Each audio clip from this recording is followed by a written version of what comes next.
एक गरीब लड़के की दिल छूने वाली कहानी।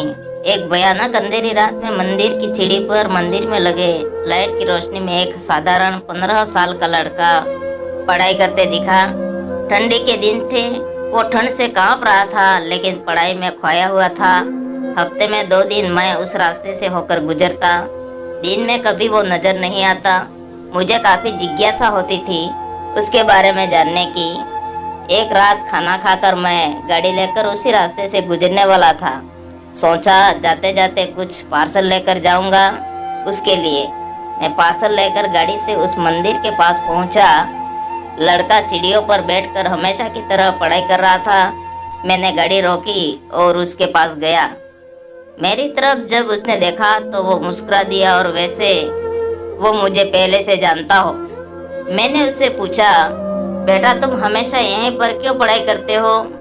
सर, मेरे घर में बिजली नहीं आती, मेरी माँ बीमार रहती है और तेल डालकर दिया जलाने लायक मेरी परिस्थिति नहीं है, बस इसीलिए मैं यहाँ आकर पढ़ता हूँ। तुम मुझे देखकर मुस्कुराए क्यों? मैंने पूछा। क्योंकि आप भगवान हैं, वो बोला। ऐसा नहीं है, मैंने कहा। नहीं, आप भगवान ही हैं, वो बोला। चलो वो सब जाने दो, मैंने कहा। तुम बताओ, क्या तुमने खाना खा लिया?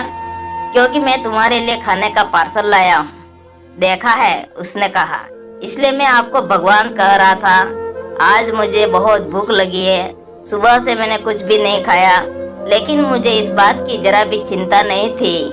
मैं जानता था वो भगवान जिसने मुझे भूख दी है वो मुझे भूखा पेट नहीं सुलाएगा, किसी न किसी रूप में आकर मुझे खाना देगा। और आप खाना लेकर आ गए। आप भगवान ही हो ना? मेरे पास कोई शब्द नहीं थे। अनजाने में ही मेरे हाथों पुण्य का काम हो रहा था। हर दिन कर्जे में डूबे होने के कारण ऊपर वाले को, उस भगवान को कोसता था।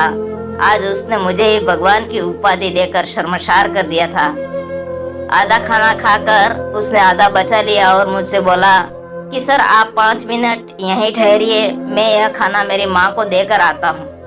मंदिर से कुछ दूर एक पुराने घर की तरफ जाते हुए मैं उसे देखता रहा। कुछ मिनटों बाद वह वापस लौटा। उसके हाथों में मुट्ठी भर फूल थे। उसने वो मेरे पैरों में रख दिए और बोला, माँ ने कहा है जिस भगवान ने हमारा पेट भरा है उसके चरणों में थोड़े फूल तो चढ़ाने ही चाहिए।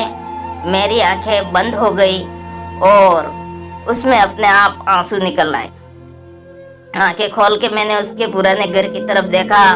उस घर के सामने पड़े पत्थर में भी मुझे प्यारी सी मुस्कान दिखाई दे रही थी। उस लड़के की आंखों में मुझे साक्षात भगवान दिखाई दे रहा था। दोस्तों, कहते हैं कि भगवान सबकी मदद करते हैं, बस वह कुछ सामने नहीं आते, किसी न किसी के जरिए हम तक मदद पहुंचा देते हैं। बस जरूरत है तो उन पर विश्वास करने की। कहानी सुनने के लिए बहुत बहुत धन्यवाद मित्रों। अगर आपको कहानी पसंद आई हो तो वीडियो को लाइक कीजिए, शेयर कीजिए और चैनल को सब्सक्राइब कर एक प्यारा सा कमेंट कर दीजिए।